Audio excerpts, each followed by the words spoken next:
The cup is still warm from last night, but you didn't finish your tea. You told yourself you were tired, but deep down, you just didn't see the point. The chair is in the same place. So is the silence. So is that feeling that today will be just another repetition. You wake up, you scroll, you move, but it doesn't feel like you're living. There's no storm, no tragedy, just a slow erosion of desire, of clarity, of presence. You used to feel things deeply. Now you just manage. You manage the noise, you manage the fatigue, you manage to pretend, but pretending has a cost, and it's always internal. It's not that you don't care anymore, it's that caring has become exhausting. You look in the mirror and it reflects a face that waits, not for someone, but for something. Something to break the loop, something to ignite a quiet strength you know is buried somewhere, and still nothing comes. Only the familiar voice. Maybe tomorrow I'll feel different. And maybe next week I'll finally start. Maybe this is just a phase, but time doesn't pause for maybe, and you're starting to see it. That slow, hollow feeling isn't random. It's a signal, a whisper beneath the noise, calling you not to run, but to return, not to motivation, but to order, to discipline, to clarity. Not the kind that screams, but the kind that survives, the kind that stays when everything else collapses. Because real strength is not loud, it's not aggressive, it's not performance. It's the person who keeps showing up, even when the world forgets they exist. It's the voice that doesn't beg to be heard, because it already knows what it believes. You're not weak, you're not broken, you're tired. Tired of carrying everything in silence. But what if that silence is not your enemy? What if it's your beginning? What if it's not emptiness, but space? Space to decide what stays, what goes, and what no longer deserves your energy. That space has always been there. You just filled it with noise, with excuses, with survival. But tonight, you hear it again. The breath between your thoughts, the space between reactions, the invitation to return to yourself. No noise, no rush, no performance, just presence. Not the version you show to the world, but the one who watches it all without needing to be seen. This is not a beginning. This is not a breakthrough. This is not a cinematic moment. This is a pause, a sacred one. And in it, you'll remember who you were before the world told you to become someone else. The mirror doesn't lie, but it also doesn't comfort. You see the same expression every morning, half awake, half hoping, half here. It's not sadness, it's not anger.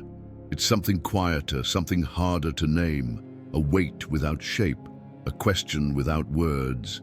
You get dressed, brush your teeth, move through the motions, not because they make sense, but because it's what you've always done.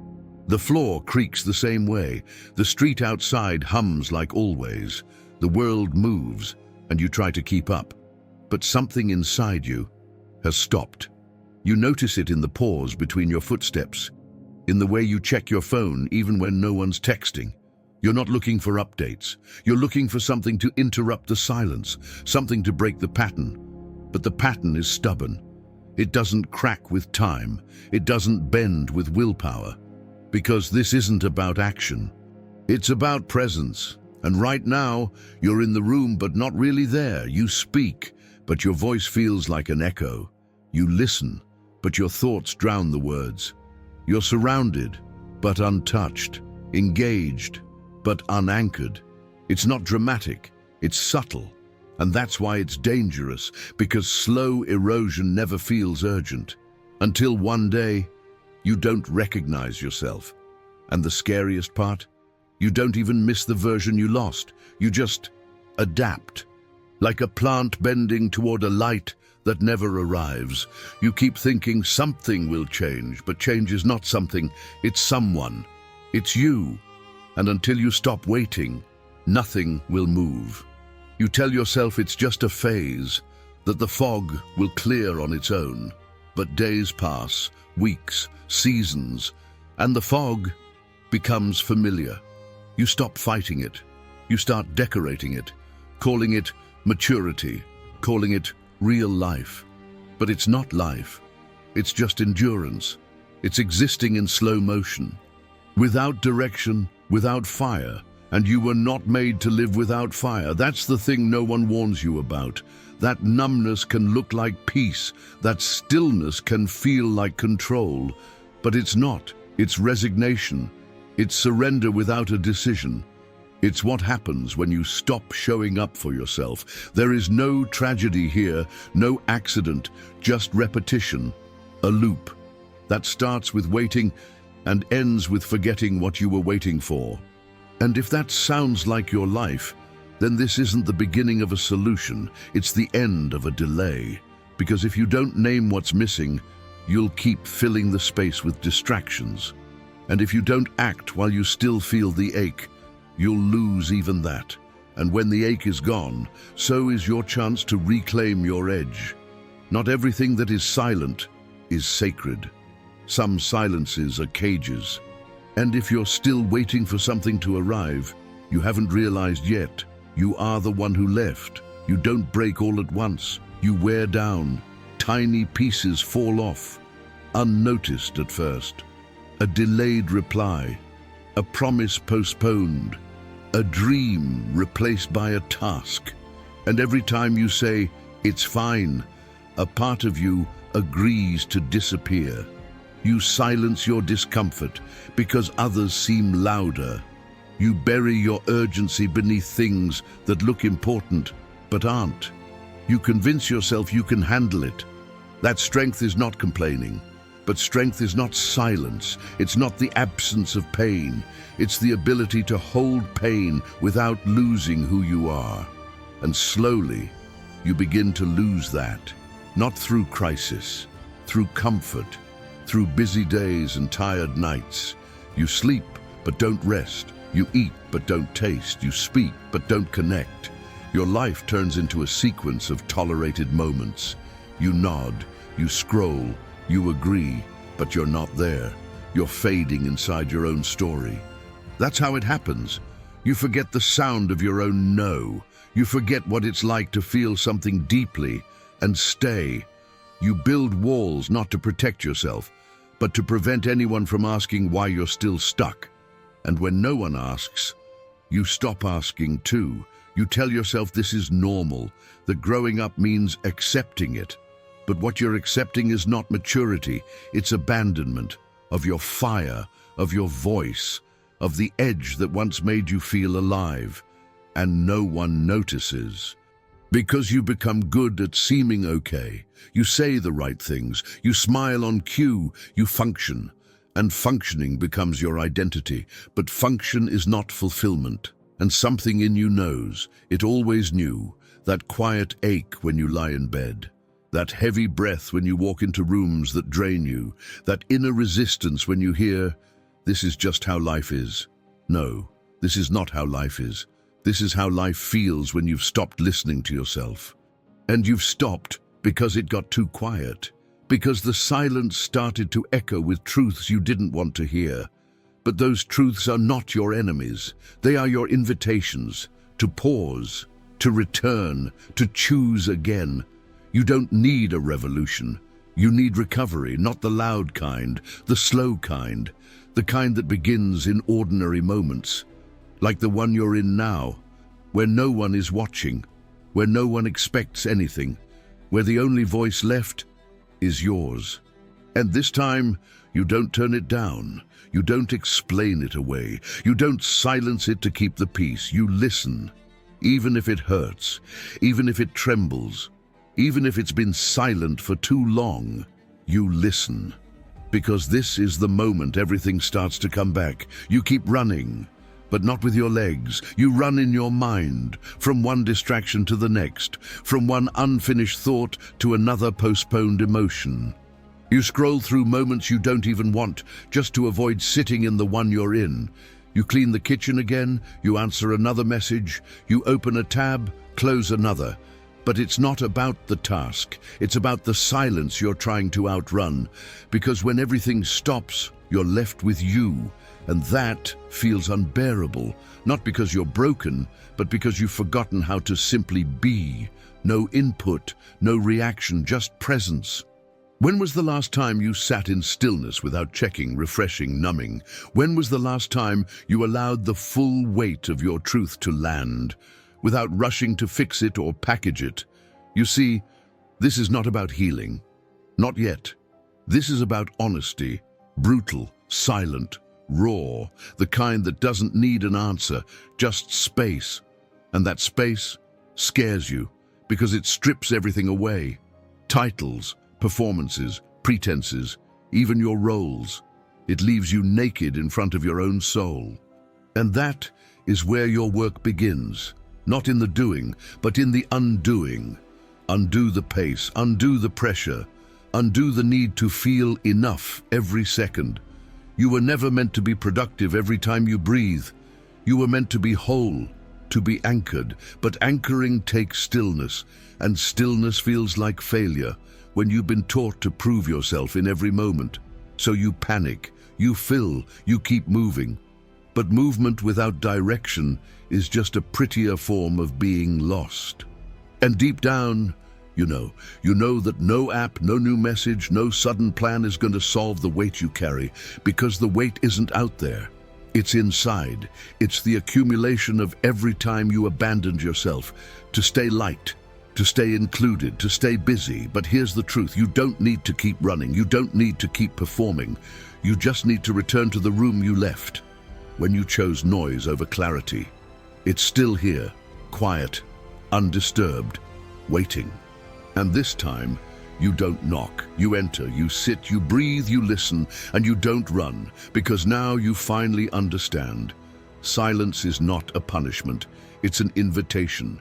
You don't need more advice. You've heard it all. Think positive. Let it go. Be grateful. They sound nice, but they don't hold you up at 2 a.m. They don't quiet the thoughts that loop with no exit. Because truth doesn't always comfort. Sometimes it confronts. And what you need is not comfort, it's structure. Internal, unshakable. Not motivation that fades in a week, but principles that anchor you when life stops making sense. You've tried mantras. They helped for a moment. But what you're craving is not repetition, it's recognition. You want words that know you, that speak from the place you've never told anyone about, words that don't sugarcoat, words that don't entertain, words that stand still, firm, unmoved, not to impress, but to survive. Because that's what it feels like some days, survival. And in the middle of that quiet collapse, you need more than noise. You need internal orders, spoken without apology, repeated without doubt. Commands, not to control the world, but to command yourself, to command your reactions, your perspective, your breath. You don't need to fix everything, but you do need to fix your stance, because most of the world is just reacting, pushing, defending, performing, and you're tired of that cycle. You want to live with intention, to respond with clarity, to choose your silence as a form of strength, not retreat. And that requires reprogramming. Daily, deliberate, silent. The kind of reprogramming that doesn't beg to be seen, but cannot go unnoticed. It shows in how you breathe in the middle of chaos. It shows in what you don't say when provoked. It shows in what you protect when no one's watching. And that kind of strength is built with language, not external, internal.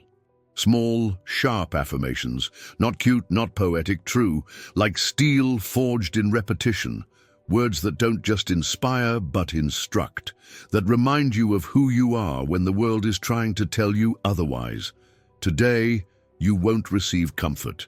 You'll receive reminders, commands, anchors. You won't shout them, you won't post them. You'll repeat them in silence, until they stop sounding foreign, until they become part of your breath. And when that happens, you'll no longer need permission to feel powerful, because power won't be something you chase, it will be something you carry. In your tone, in your posture, in your eyes. without having to explain a thing. You don't need a speech.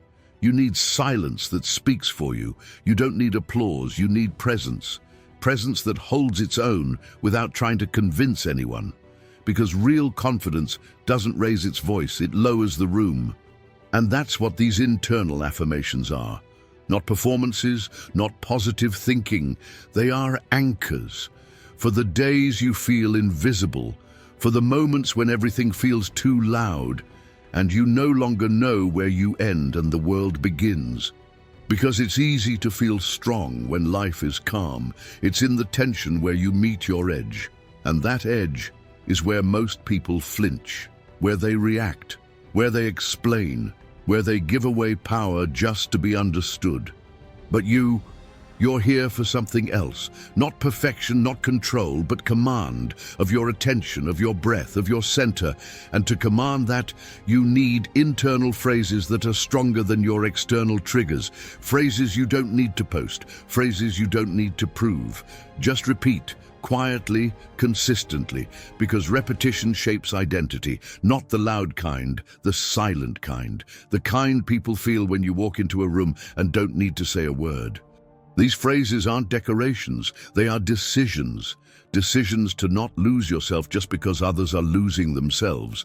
Decisions to hold your line even when everything around you tries to pull you out of it.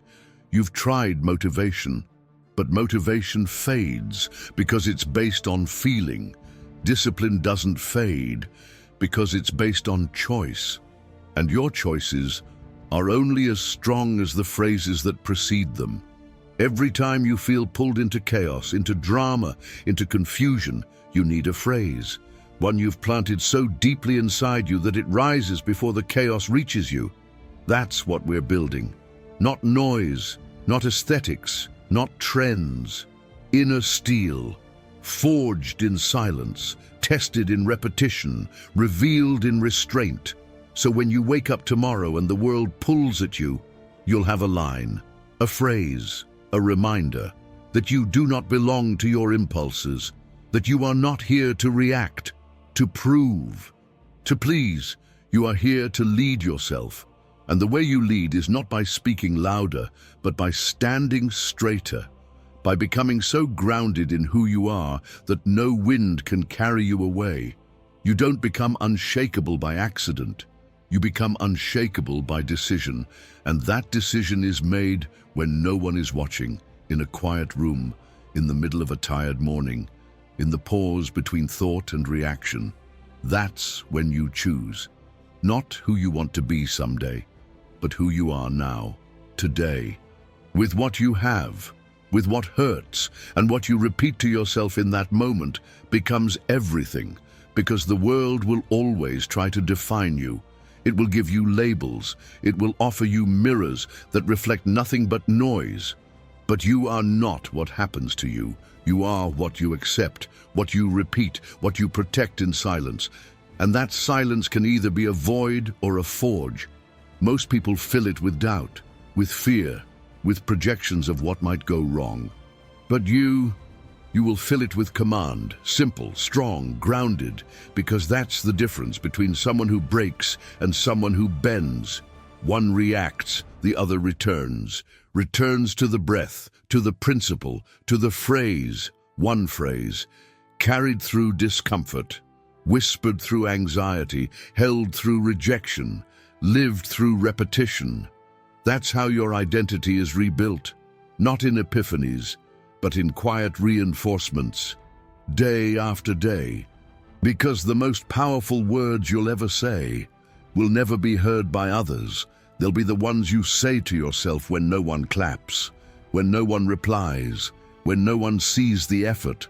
That's where you separate, not from others, but from who you used to be when you needed validation to stay consistent. Now, you don't need a witness. You don't need a reason to stand tall. You stand because that's who you've decided to be. And yes, it starts with a phrase, a sentence that cuts through the fog, that doesn't wait for inspiration, that doesn't collapse under pressure, a sentence that reminds you of what you refuse to become, and of what you're willing to hold even when it gets heavy. Today, you will receive 10 of them, 10 phrases, forged in clarity, polished in solitude, built to hold you when nothing else can.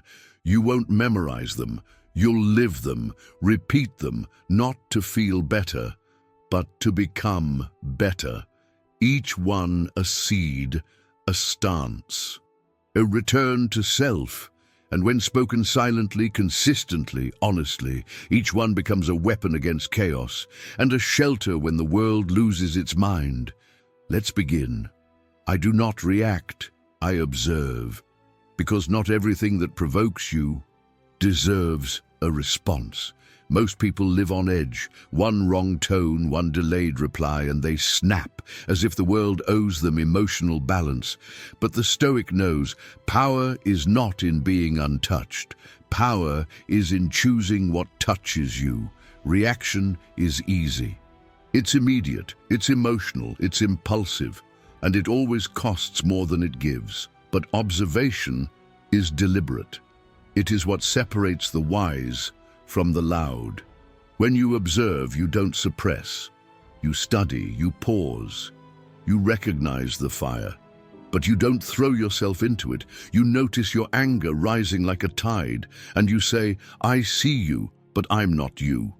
You feel the urge to defend, to correct, to lash out, and instead, you breathe. Not because you're weak, but because you're conserving your strength, because every unnecessary reaction drains the clarity you'll need later. This is not about being cold, it's about being clear. There's a difference between being calm and being numb. One is a choice, the other is escape. You choose calm because it gives you space to see the truth behind the noise. Most insults say more about the speaker than the target. Most conflicts escalate not because of the problem, but because of the pride. And pride is the enemy of progress. When you choose to observe, you rise above the game. You leave the arena and watch the chaos burn out without you. Let them wonder why you didn't react. Let them project. Let them assume. You owe no one your peace. This phrase, I do not react, I observe, is not a mask. It's armor. It protects your time, your energy, your emotional credit. Because every time you react to nonsense, you validate it, you feed it, you make it louder. But when you observe, you starve it, and silence becomes your strategy. Next time someone challenges you, not with wisdom but with ego, remember this: you are not obligated to respond to every vibration that enters your space.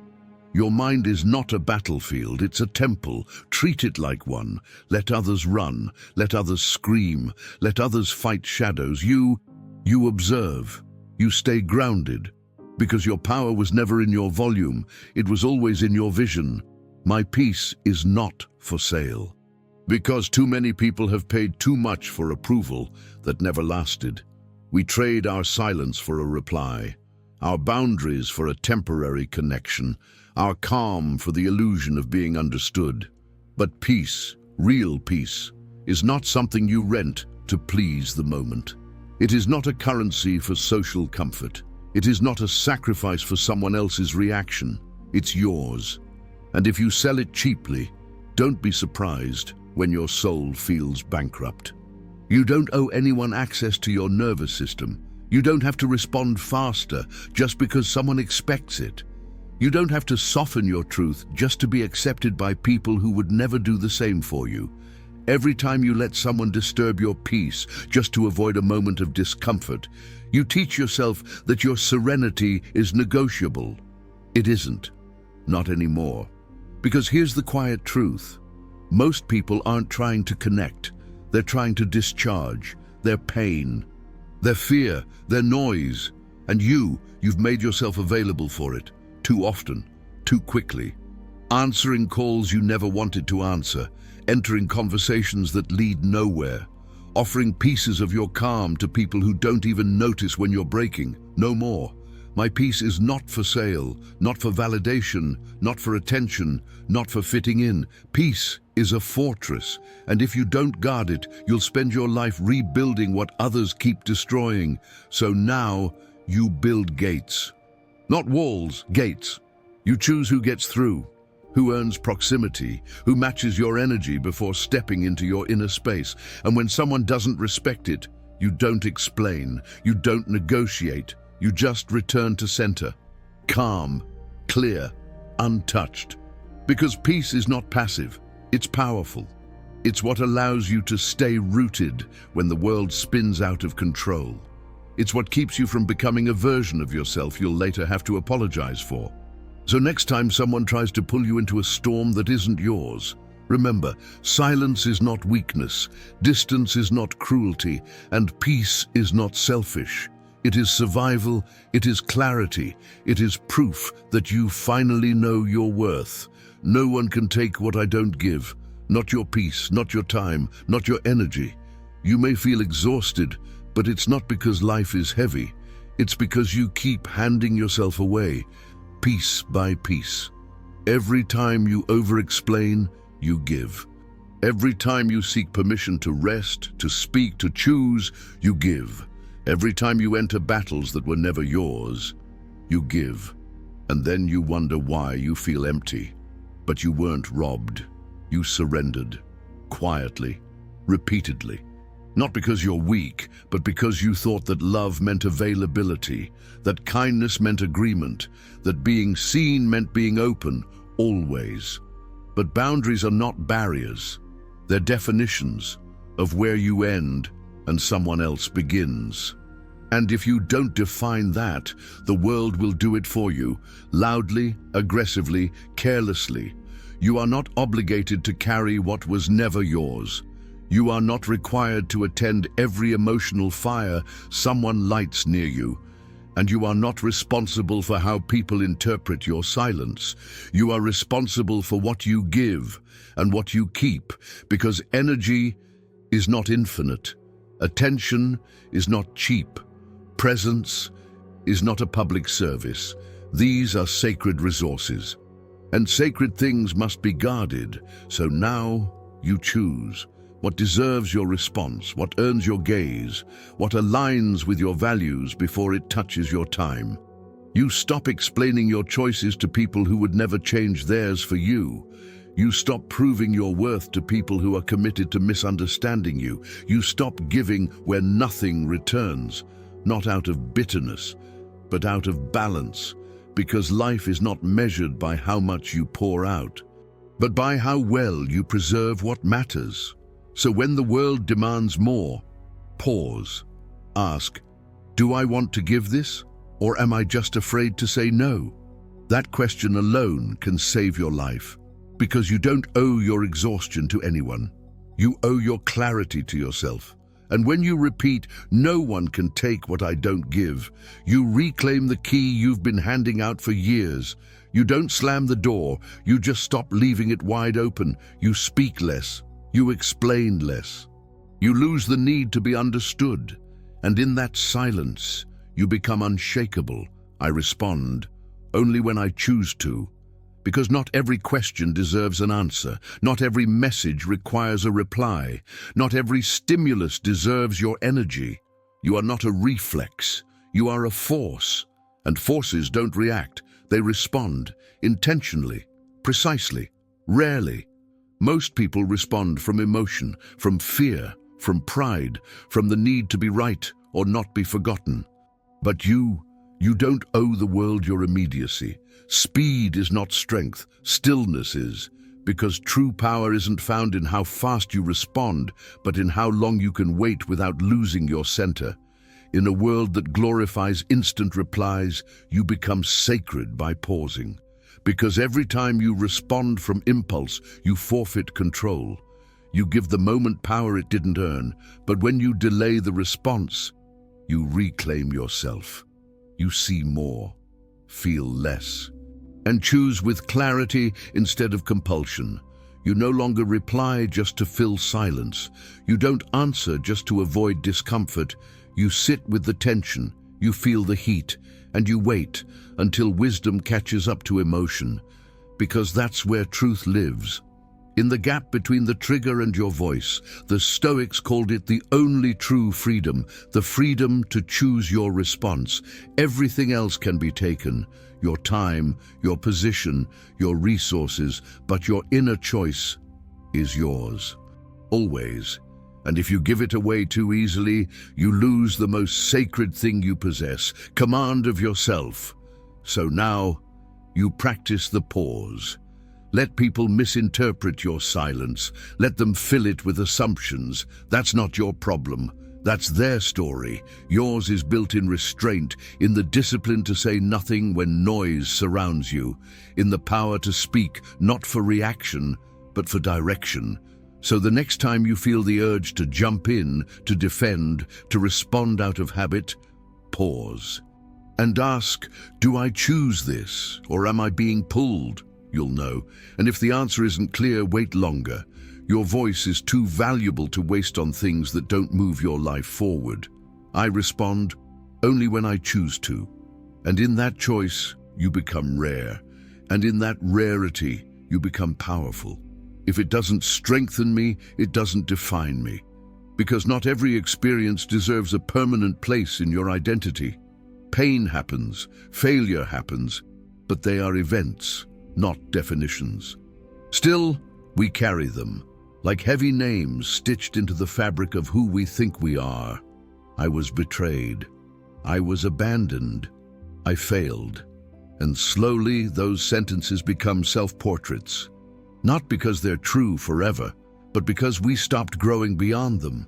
But here's the truth. What happened to you is not who you are, unless you let it be. And too many people build identities around things that broke them, instead of things that built them. You can choose differently. You can let every wound become a line of reinforcement, not a scar of defeat. You can let each loss become a signal, not a sentence. Because if an experience doesn't strengthen you, why let it define you? There is no wisdom in clinging to what hurts without purpose. The Stoics never denied suffering. They just refused to bow to it. They felt the burn. They watched the world collapse. And they stood anyway, not as victims, as vessels, for clarity, for meaning. That's what strength is. Not denial, not forgetting, but refusing to give pain a throne in your mind. You've made mistakes. So what? You've trusted wrong. We all have. The question is not, did it hurt? The question is, did it shape you or shrink you? Did you use it, or did you let it use you? And if it didn't make you stronger, why carry it like a badge? You are not what happened to you. You are what you become after it happens. So start telling yourself a new truth, not a fantasy, not a false affirmation, but a decision. If it doesn't strengthen me, it doesn't define me. Say it when the memory stings. Say it when shame returns uninvited. Say it when someone tries to reduce you to your weakest moment. You've grown. They just haven't updated their version of you. That's not your responsibility. Your responsibility is to build from truth, from effort, from what expands you even when it hurts. And when something doesn't expand you, you leave it behind. You don't carry it just to feel loyal to your past. You carry only what aligns with the person you're still becoming, and everything else stays in the dust where it belongs. Pain arrives, but I remain, because pain was never the problem.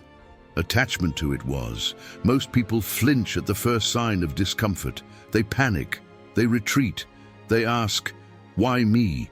But the Stoic doesn't ask, why me? The Stoic asks, now what? Because pain is part of the deal, of life, of love, of growth. It's not a punishment. It's not a sign that you're off track. Often, it's proof that you've stopped numbing. Pain arrives. But that doesn't mean you have to collapse. You don't need to dramatize it. You don't need to broadcast it. You need to breathe through it, hold your posture, remain. Because that's what most people never learn, how to remain.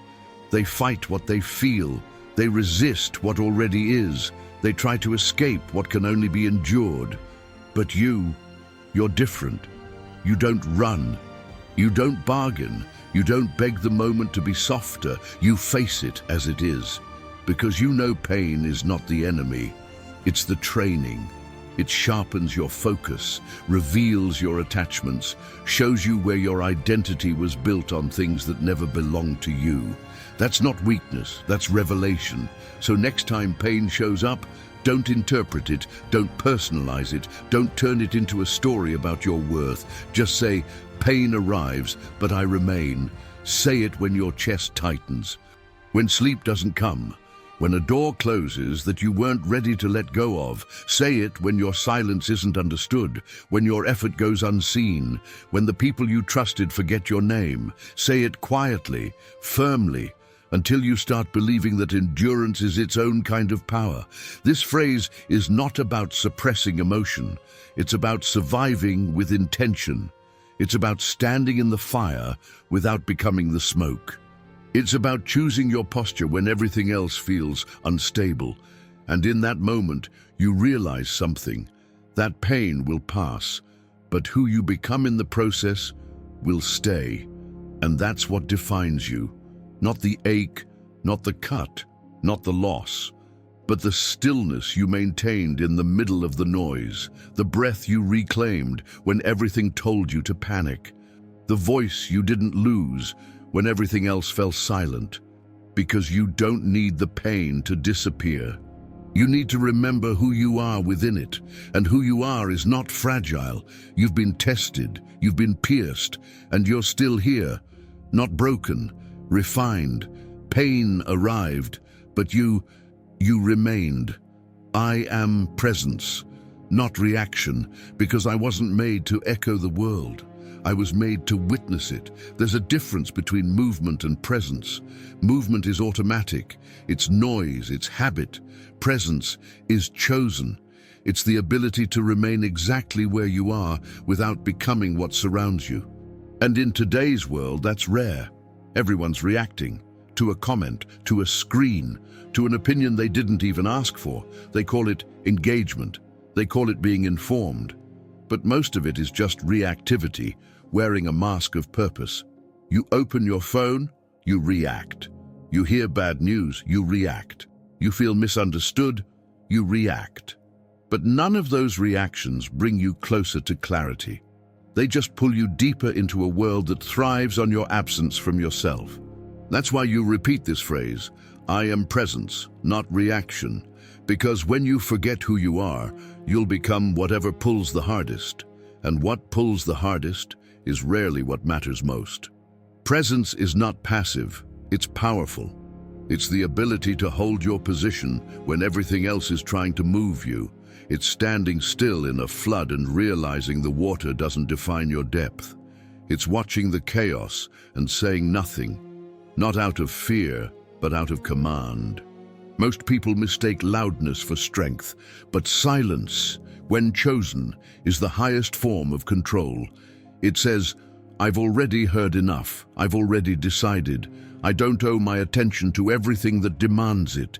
You don't react, because you're no longer accessible to everything that shakes. You've closed the gate, not out of anger, out of protection, and that protection is how you preserve what makes you whole.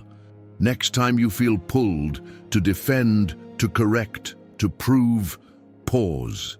And remember, you are not your impulses. You are not your notifications. You are not the opinions of people who wouldn't carry your pain for a single day. You are presence, still, solid, clear. You walk slower. You speak less. You choose your responses like you choose your closest allies, with care, with caution, with reverence, because what you react to becomes part of your rhythm. And your rhythm is the soundtrack of your inner life. You don't allow noise to compose that melody. You allow silence to refine it. You allow clarity to lead it. And in that decision, you reclaim the space between stimulus and self. That's where your power lives. Not in being fast, not in being right, but in being rooted. I am presence, not reaction. Not just today, but especially today, because the world is loud, but I am unmoved. Today, my silence speaks for me, because not every truth needs to be shouted, and not every misunderstanding deserves a correction. You don't need to explain yourself to those committed to missing the point. You don't need to raise your voice to be heard by those who already decided not to listen. Silence is not absence, it's selection. It's the conscious choice to conserve your power instead of throwing it at walls that were never meant to open for you. There was a time when you felt invisible if you didn't speak. A time when silence made you feel like you were disappearing. But now you understand. True presence is not measured by sound, but by gravity. You don't need noise to be real. You don't need volume to be valid. You don't need to explain to exist with force. Because silence, when chosen with clarity, commands more respect than the loudest defense. Today, my silence speaks for me. It speaks of restraint, of inner discipline, of emotional maturity in a world addicted to urgency. You've tried to be understood. You've spent energy shaping your words to be digestible, toning yourself down so no one would feel too confronted by your truth. But the ones who needed the explanation never heard it, and the ones who saw you clearly never needed it. So now, you shift. You let your actions speak. You let your posture speak. You let your peace become a boundary no one can cross. Because silence isn't passive. It's direction. It tells the world, I'm not here to be consumed, I'm here to be, unapologetically, undisturbed. And that unsettles people, because when you stop explaining, you stop being predictable. And when you stop being predictable, you stop being controllable. People will call you distant, cold, arrogant. Let them. They're confusing your calm with consent. They're mistaking your stillness for weakness, but they don't understand that silence is a decision, not a deficiency. You don't respond out of pressure anymore. You don't explain out of guilt. You don't react out of fear of being misjudged. Because now you know, no matter how much you explain, some people will still hear what they want to hear, and their version of you is not your burden to correct.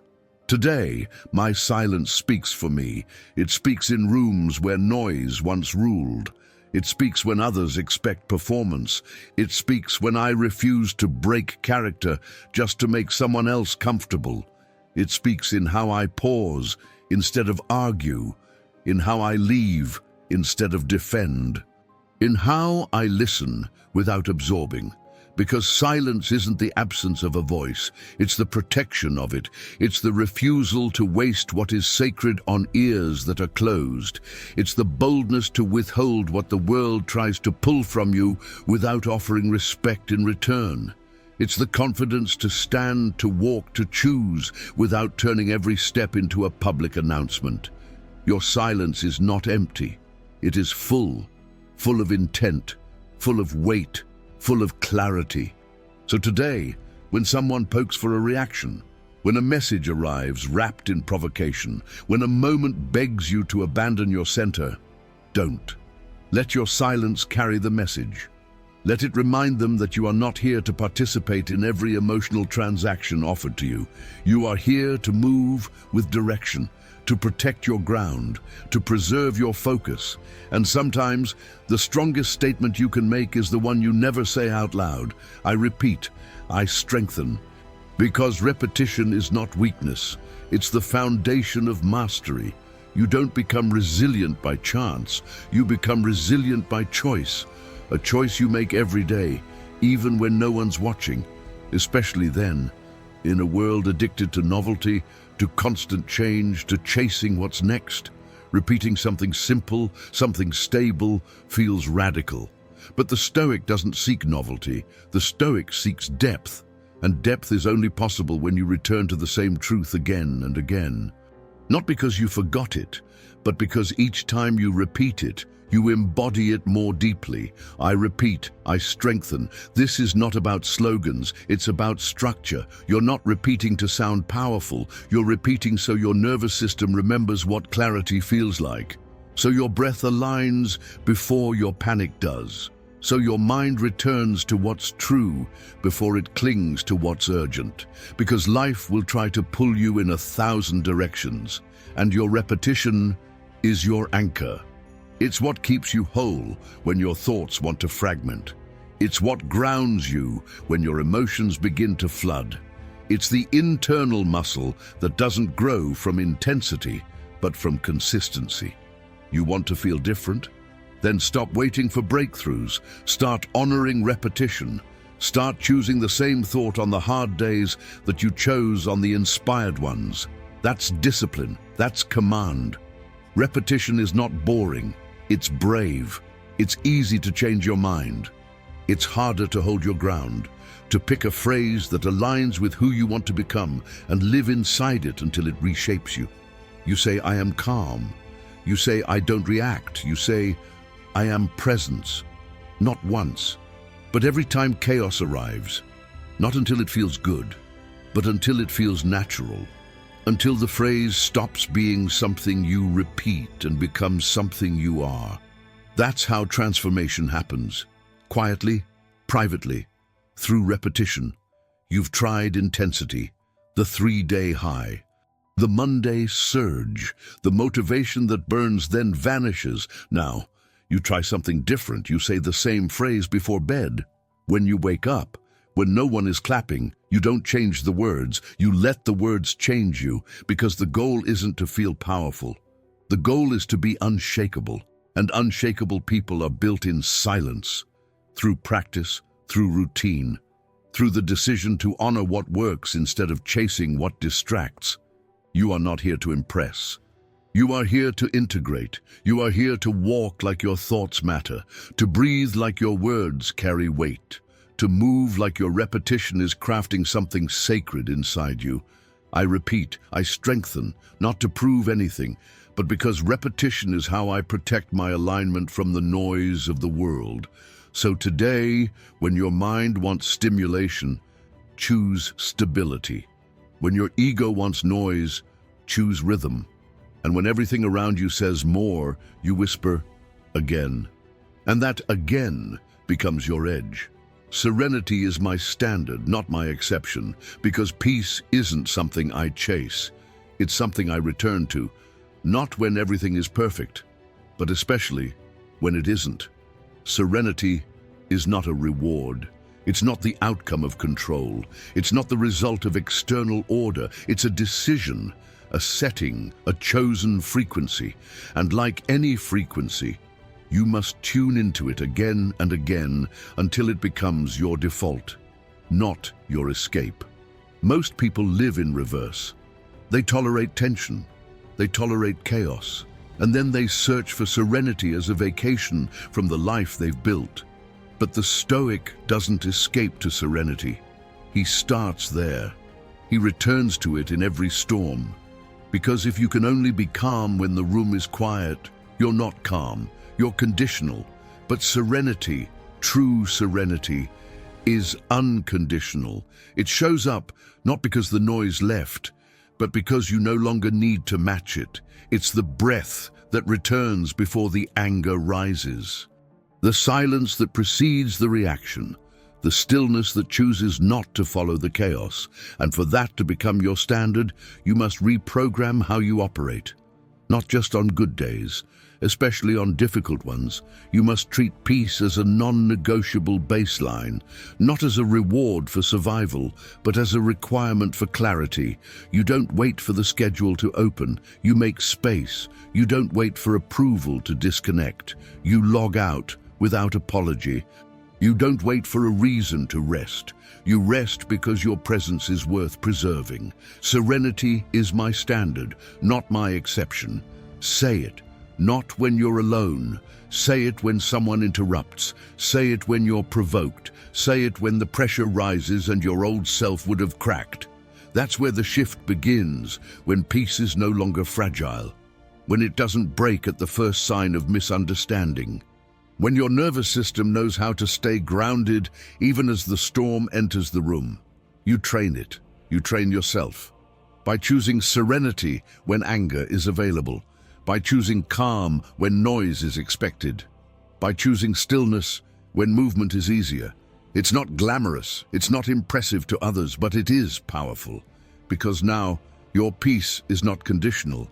It's not tied to how someone speaks to you, or how the day unfolds, or how much validation you receive. It's internal, sovereign, silent. People will call it cold, detached, distant, but it's not. It's refined, it's sacred, it's yours. They don't understand that serenity isn't about avoiding life. It's about meeting it without becoming it. It's about being in the middle of a loud world and still hearing yourself clearly. So from this moment on, you set the tone. You don't wait for the external to settle. You settle yourself. And from that place, you move, you speak, you act.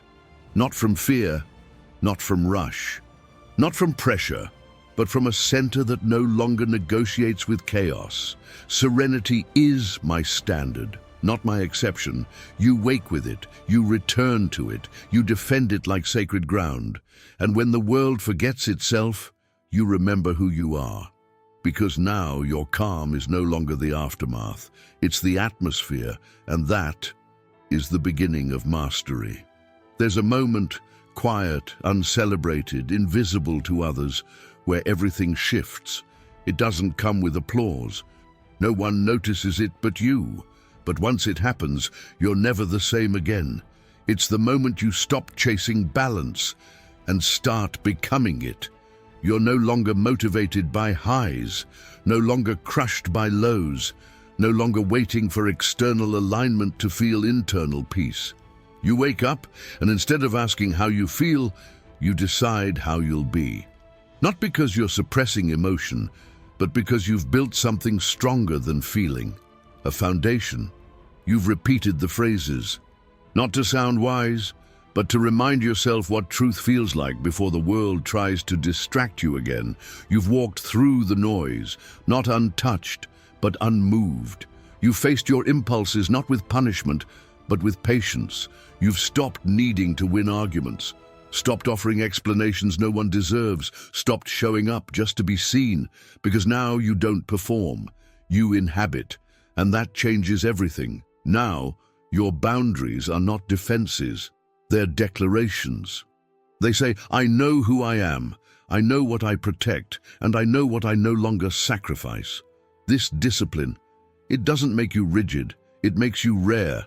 You no longer beg for calm. You walk as if you carry it in your chest, because you do. You no longer ask the world to understand your silence. You let it misunderstand, because you're not here to be decoded, you're here to be lived. And those around you, they start to feel it. They can't quite explain what's different, but they sense it in how you pause before speaking, in how you exit conversations without flinching, in how you protect your mornings, your rituals, your rhythm. You've become the kind of person who no longer gets pulled by the chaos of others. You watch, you notice, you feel, but you don't absorb. And that separation, that sacred distance, is not coldness, it's control. Not the control of domination, the control of inner ownership. Now, your peace is no longer conditional. It's no longer something you lose when things get hard. It's something you deepen, because when others break, you bend. When others speak, you breathe. When others rush, you stay still, not because you're trying to be better, but because you've already buried the version of you that needed to prove anything. That version served its purpose. It got you here. But here, things are different. Here, you don't strive. You return to the breath, to the posture, to the phrase, I am presence, not reaction. My peace is not for sale. Serenity is my standard. You don't recite them anymore. You live them. They've become the texture of your decisions, the rhythm of your thoughts, the shape of your silence. And from that silence, you've built something that no one can touch, not rejection, not urgency, not chaos. You've become a quiet force in a world that forgot how to be still. And now that you've tasted this level of control, you can't go back.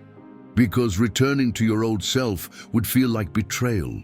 not to others, to yourself. And that is the moment where peace stops being a goal and becomes a way of life. You didn't become calm by accident.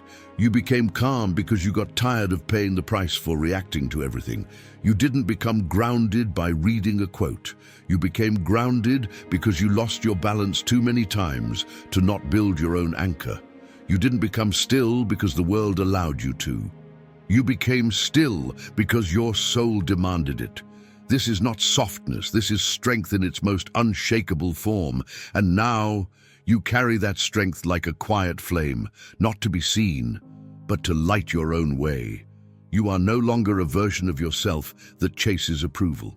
You are no longer triggered by every ripple on the surface, because now you live deeper. The things that used to shake you still happen, but they no longer reach you. You've created distance, not from life, but from distortion. You no longer rush to fix. You pause to observe. You no longer panic at discomfort.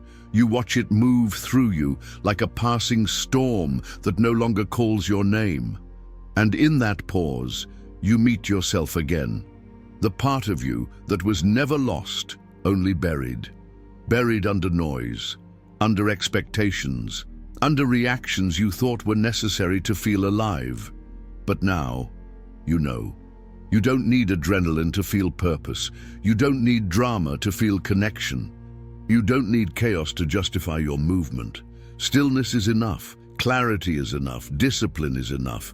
And when you wake up tomorrow, you won't need to start over. You'll return to the phrases, to the posture, to the standard you've claimed. And that return will be so quiet that no one else will notice. But you will. You'll notice it in the way you enter a room, in the way you listen without the need to interrupt, in the way you no longer explain peace to people addicted to noise.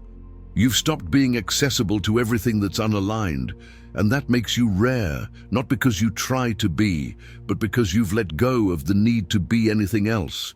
And that letting go has given birth to a deeper kind of presence, the kind that speaks through silence, that holds its ground without confrontation, that answers questions with a gaze, not a defense. You don't seek moments to prove who you are. You live in a way that nothing needs to be proven. And when conflict comes, as it always does, you don't shrink, you don't rise, you remain, because you're no longer waiting for the world to quiet down before you calm yourself. You've flipped the equation. Now you bring the calm. Now you are the pause. Now you are the standard. And no one can take that from you, because it's not something you perform. It's something you've become. No medal, no title, no validation. Just this, a life that no longer begs to be rescued from itself. You walk slower now, not because you're weak, but because every step is chosen, and that choice echoes through your presence. It changes the atmosphere, not with force, with precision.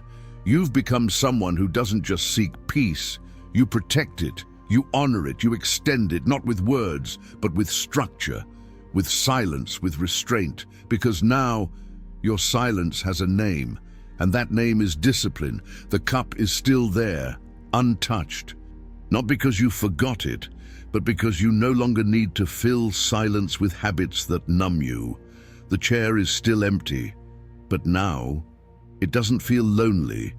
It feels intentional, sacred, a space that belongs to no one but you. The mirror shows the same reflection, but you no longer look at it waiting to feel something. You simply meet your own eyes and nod.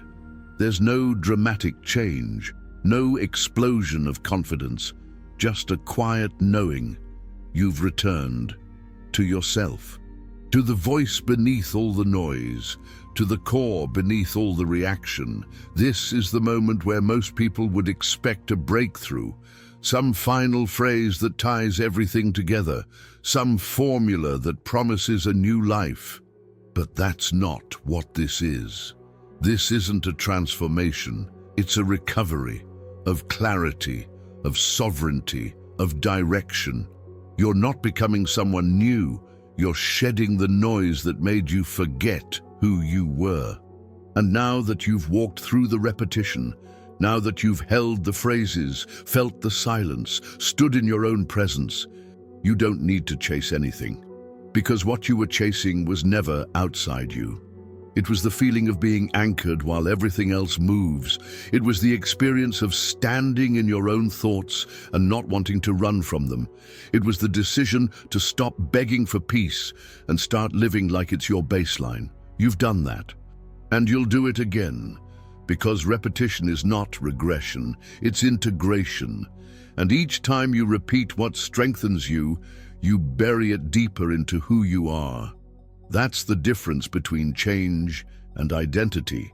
Change is seasonal, emotional, often accidental. Identity is built, deliberately, quietly, without applause. You've started to build something no one can touch. A way of being that doesn't announce itself but is felt in every step. A voice that doesn't scream but is heard in every boundary. A mind that doesn't overreact because it no longer needs to be understood by chaos. You are becoming what so many crave, but never commit to. A stable force. A person who chooses not from impulse, but from principle.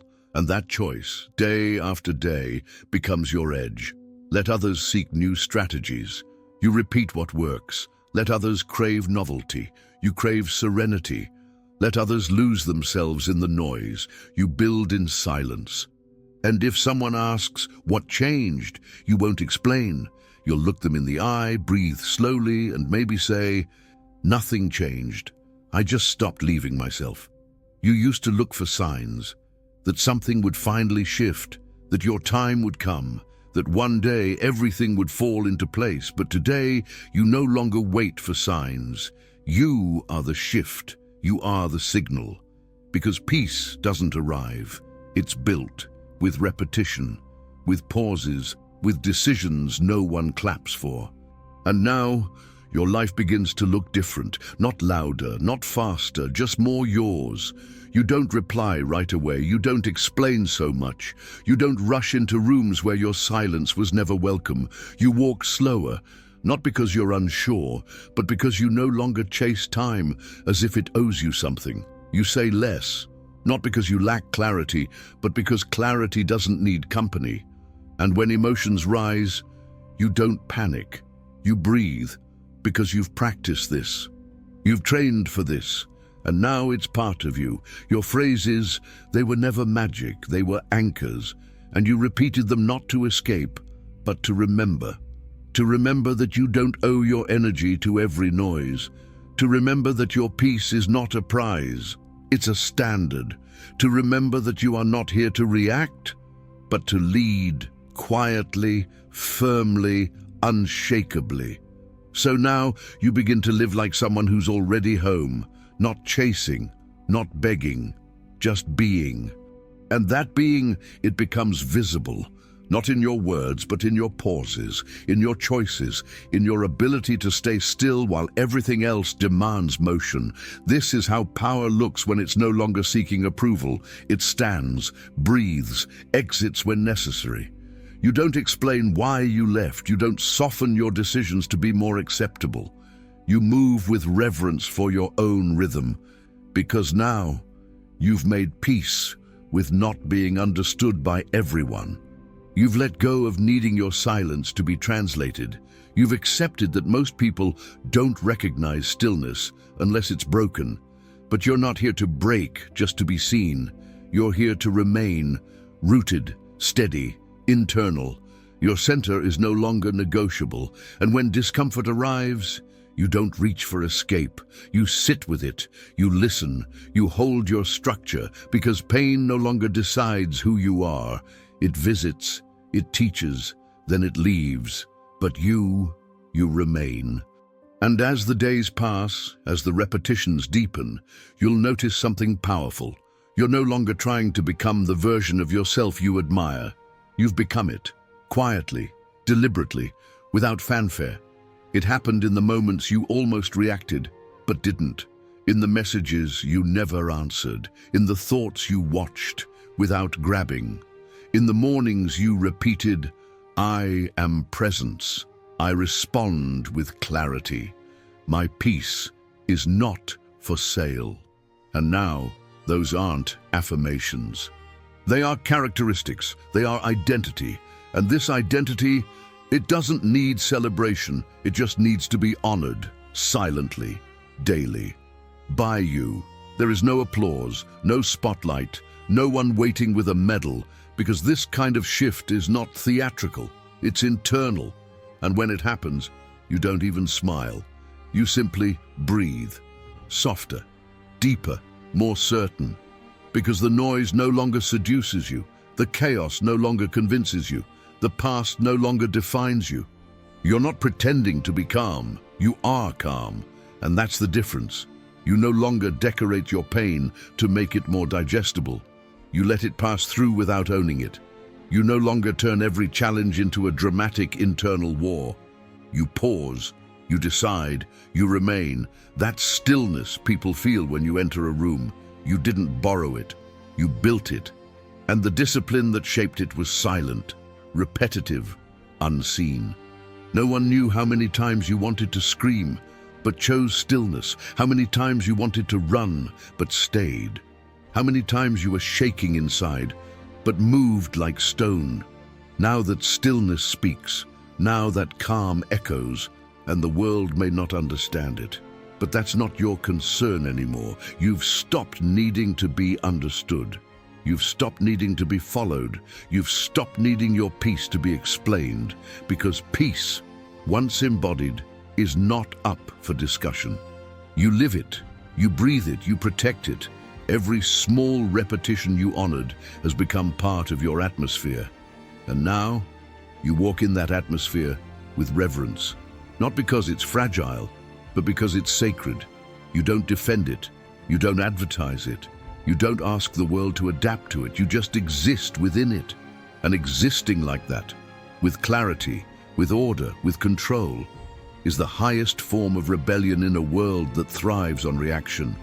So you rebel, silently, by choosing structure over stimulation, by choosing breath over reaction, by choosing direction over urgency. And slowly, everything changes, not because the world became easier, but because you became quieter. And in that quiet, you found precision. You stopped chasing your future like it was running from you. You started living your present like it's worth protecting. You stopped building yourself based on who left and started refining yourself based on who remained. And now there is one voice left, yours. Not loud but final, not desperate but rooted. The voice that says, I don't need a better life, I need a deeper presence within it. Because nothing outside you can anchor what only you can govern. And if there's one thing that stays with you after all this, let it be this. You are not here to be shaken. You are here to build, to repeat, to remain. And what you repeat, you become. What you protect, you embody. What you release no longer owns you. Now, when people ask what changed, you won't answer, because real growth never announces itself. It just becomes the silence that transforms everything it touches. The cup is still cold, the chair is still empty, the world outside still runs in circles, but something inside you is no longer waiting.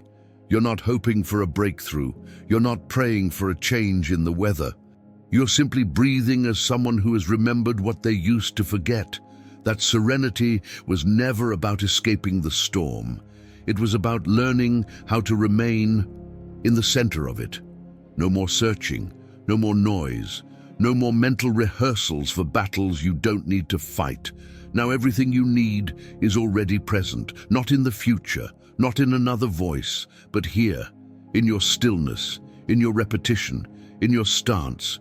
You've walked through this entire journey inward. You've spoken truths that no one else heard.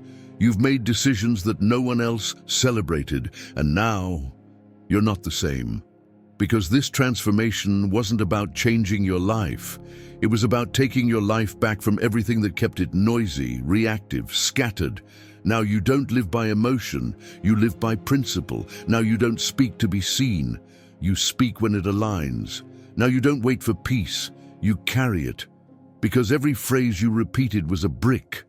And now you live in what you built, a fortress of structure, of boundaries, of presence, and inside that fortress you feel what most never do: command, not control, not resistance, not tension, just command.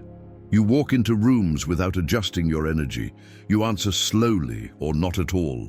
You feel emotion, but don't kneel to it. You feel pain, but don't hand it a microphone. You're still human, but no longer available to every demand, to every voice, to every fear. Because now you've chosen a new standard, not perfection, but clarity, not escape, but presence. And presence is your greatest form of power. So what do you do now? Nothing dramatic, nothing loud, nothing external. You just continue. Repeat the phrase that anchored you most. One sentence, one breath, one decision. Not to feel something, but to remember who you are. If something in this journey spoke to you, let it speak through you now. Not by sharing it loudly, not by convincing others, but by making it visible in your rhythm. And if you need to mark this shift, do it in silence. Leave one phrase in the comments. No context, no explanation, just your anchor, your new line, your chosen truth, or leave a single dot, a single word, a symbol only you understand, not for likes, not for attention, but for presence. Let it be the moment you started living differently without needing permission. And if someone finds it and feels it, maybe they'll begin too, not because you told them, but because your stillness was loud enough to echo into theirs.